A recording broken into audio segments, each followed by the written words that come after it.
عرضی سپاسگزاری می‌نمایم. بخشیده شده است. حضور نمایم. برای همین هم اکادمی علم‌های جمهوری تاجیکستان در مناسبت‌های زن و شوهری امروز مسئله گذاری ما باید فکر کنیم که آیا ضرورت هست امروز بغیر از قید دولتی نیکو ما الटरनेटिव حتمی جاری کنیم، یعنی بستن شرطنامه نیکو. امروز شرطنامه نیکو همه شما ناز می‌دانید با طریق اختیاری بسته میشد عهدنامه نیکو بین زن و شوهر استثنا تنها با خارجیان که قانونگذاری کودکس اویلا پیش بینی کرده است که با طریق حتمی بسته شده. امروز عقیده‌ها هستند که از سبب آنکه این بحث‌های ملکی که در دوره یعنی دویم اولیاداری زن و شوهری با وجود می‌آید برطرف شوند و حل خود را یابند، عهد نیکو برای همه شهروندان باید حتمی کرده شود. البته بعضی‌ها این به ناراضی هستند. لیکن تاریخ تاجیک‌ها گیرید همین حجت‌هایی که از بین نوعی عینی امروزه و پنجکین یافتند شرطنامه نیکو و مناسبت‌های شخصی هم به تنظیم می‌دارند. این مال ماست. ولی بعضی میگن که عهدنامه نیکو در اروپا و امریکا نه. این تاریخ ما آخری عصر 6 اولی عصر 7. برای چی ما امروز نمیتونیم از سنگ گفته بودن میدونید نوشتجات عهدنامه نیکو درباره تخت سنگ. اما اثبات کرده من همین پهلوهاش حتی همین زن خونی شوهرش با کی رود چه وقتی رود چند بار رود همش نوشته. یکی نیکو زن سونکر گرفت و گفت که من امروز میرم پگم میرم یکی نه همش تنظیم کرده. کاتگوری گناه همچون اساس برای راندن الیمنت جوابگری کشیدن همسران و غیره و غیره امروز در قانونگذاری نیست. در دوره شوروی من در خاطر دارم مخصوص قرار پلن مسعودی عالی بود و هم هنگام معین کردن پست دولتی در وقت داشتری من اگر خودروف در اینجا ممکن تصدیق کنم همین چیز بینابت گرفته میشه.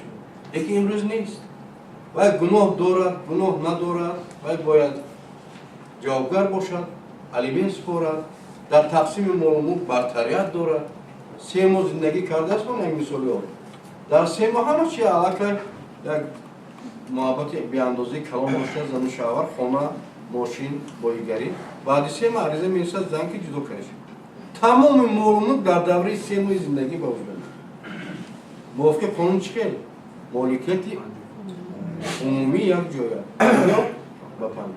لیکن سوال با من میاد که برای 3 ماه زندگی در زیر ناخنک بعد معلوم میشه آیا همین ضرور است؟ امروز گفته میتونیم که هیچ کار سود دیگه راه ندارد همین که نیست.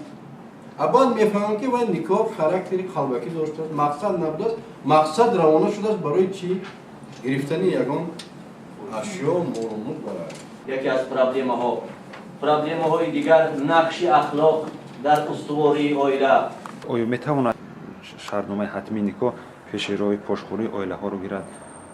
البته وقتی که همون مناسبت های مال ملکی پیدا می شوند هنگام بستن عقد نیکو شرطنامه نیکو که بسته شود من فکر می کنم که بین زن و شوهر همسران مسئولیت پیدا می شود وقتی که مناسبت های مال ملکی پیدا شد برای همین هم در اونجا همه حالت ها در شرطنامه درج می شود حالت های بستن نیکو حالت های به عمل برآوردن مال و اموال در دوام زندگانی یک جای حالت های تمام همون نازکی هایی که بین مناسبت های زن و شوهر است در همین شرطنامه نیکو درج می شود و در وقت رعایت و اجرا نکردن شرطنامه نیکو علاقه جوابگری به وجود می آید وقتی که جوابگری که به وجود آمد مسئولیت که به وجود آمد شرطنامه که هر دو طرفین بسته شد من فکر می کنم که البته پشت خوردن نیکو ها کمتر می شوند و این یک مثلا سازشنامه بین همسران است که به همین نقطه های قانون به همین طلبات های شرطنامه نگاه می کنند و پشت خوردن عائله ها کمتر می شود.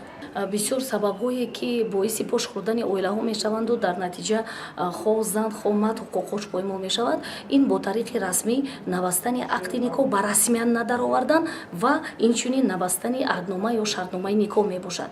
در هر یک انسان خروموزوم های پاتولوژی هستند و وقتی که نیکو بین خیشتباران نزدیک به عمل می آید همون خروموزوم های پاتولوژی که در زن و شوهر دیده می شوند و همدیگر بسیار شبیه هستند ба замин сабаб вақте ки як хромосоме патологӣ дар як инсон ҳаст, ин сабаб шуда наметавонад ба ягон маъюбӣ. Вақте ки як ҷуфт мешавад, яъне ки фарзанде ки аз хештаборони наздик ба дунё меояд, ҳамон хромосомаҳои патологие ки аз падару модар мегузаранд, дар натиҷаи ҷуфт шудани инҳо маъюбӣ дар ин кӯдак дида мешавад. албатта дигар омилҳое ҳам ҳастанд. Дар оилаҳое ки бегона ҳастанд, маъюбӣ дида мешавад ки ин ба ин сабаб шуда метавонад бемориҳои вирусӣ ки рӯзҳои охир бисёр дида мешавад.